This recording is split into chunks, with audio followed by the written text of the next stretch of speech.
All right, what's going on, guys? It's Shev.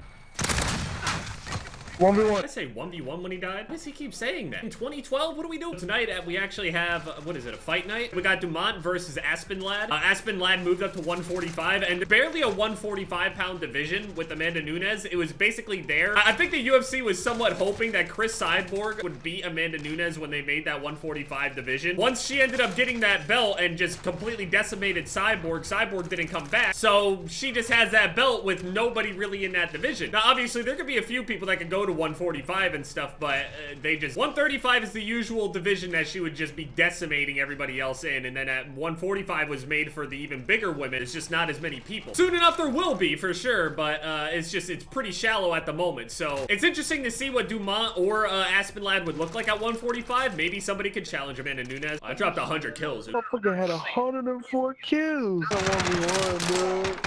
Alright, let's run it. Hell yeah. Invite me. That dude's calling for 1v1s with anybody in the lobby. Dumont has a pretty well-rounded game, and she seems pretty strong. Aspen Lad also, I mean, honestly, most fighters would look much better moving up a weight class. Realistically, every fighter cuts a lot of weight to be able to be a little bit bigger when they go to weigh in. So, you know, when they rehydrate up, they'll be bigger than whatever that fighting thing is. You know, if people weigh in at 145, it's likely they're probably fighting at least, like, 160 come fight night the next day. That shit is dangerous, but that's what people do for, you know, the advantages. Or at this point, pretty much to keep up. Since so many people do it, more and more people just cut harder and harder and harder. But I think people are starting to realize that it's not as big of an advantage as you would think, as much for some fighters anyway, as it is a disadvantage. Training yourself like that can be really, really bad. Weight makes a lot of difference, it really does. Maybe it's a possibility that somehow, some way, someone at 145 pounds might be able to give Amanda Nunes some sort of challenge. So many people are like, dude, I have no idea what you're talking about with these things. I mean, a lot of this shit is just common sense. I mean, given a lot of us are not,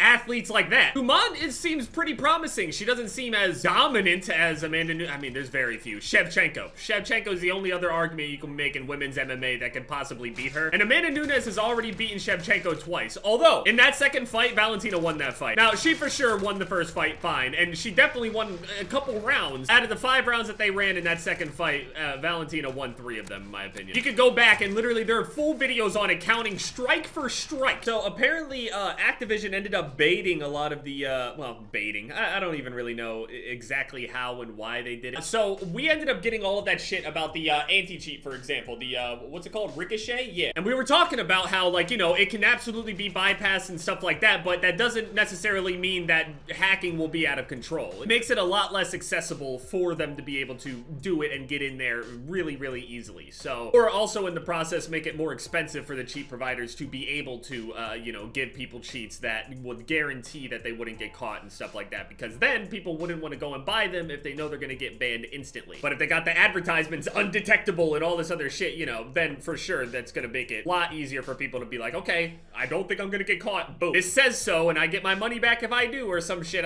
whatever they are. But it turns out for Ricochet, we ended up getting news a couple days ago that not a source code, it is a driver. And again, not an expert on this shit, but they ended up having a driver, quote, leak. And everybody was saying, like, basically this is the end. So much for Ricochet, it's over, blah, blah, blah. And when I initially saw that, I was just kind of like, kind of figured something like this would happen, and it's not like they couldn't change it anyway. Activision actually came out and then said that they purposefully sent these drivers out to third parties. I don't know why, but they did. I don't know if it's like to waste their time or what. It's weird. Basically, they were intending for the driver to get leaked, for, I guess, to be able to test it or get information from the people that will fuck with it.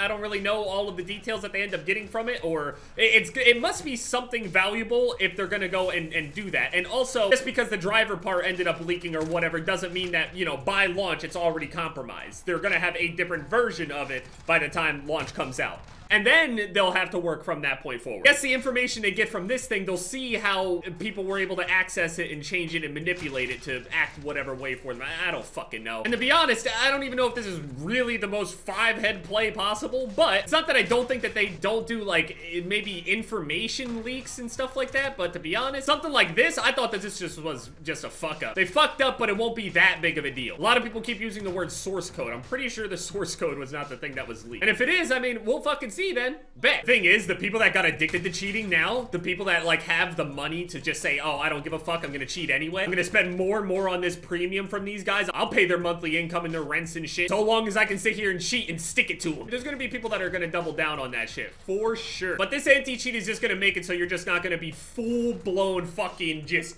flying through the air, God mode, all this other crazy shit that we're getting. It's gonna be a little bit more low-key, and it's gonna be more expensive. So they're gonna have to spend more money for less cheat. At least in the idea of it anyway. That's usually how things work. It's not like this is the first time an anti-cheat has ever been introduced. It's just hilarious that it's one of the biggest games on the planet, and it just... People are saying, oh dude, but what about launch Vanguard? What if all the cheaters over there? They have to buy Vanguard at least some sort of roadblock. And I guarantee you, with how much they've been hating the game, or at least for the couple weeks that they'll be playing in Season 0, they're just gonna be having wet dreams about the Pacific map the entire time. They'll leave as soon as Pacific comes out. This is full-blown copium, isn't it?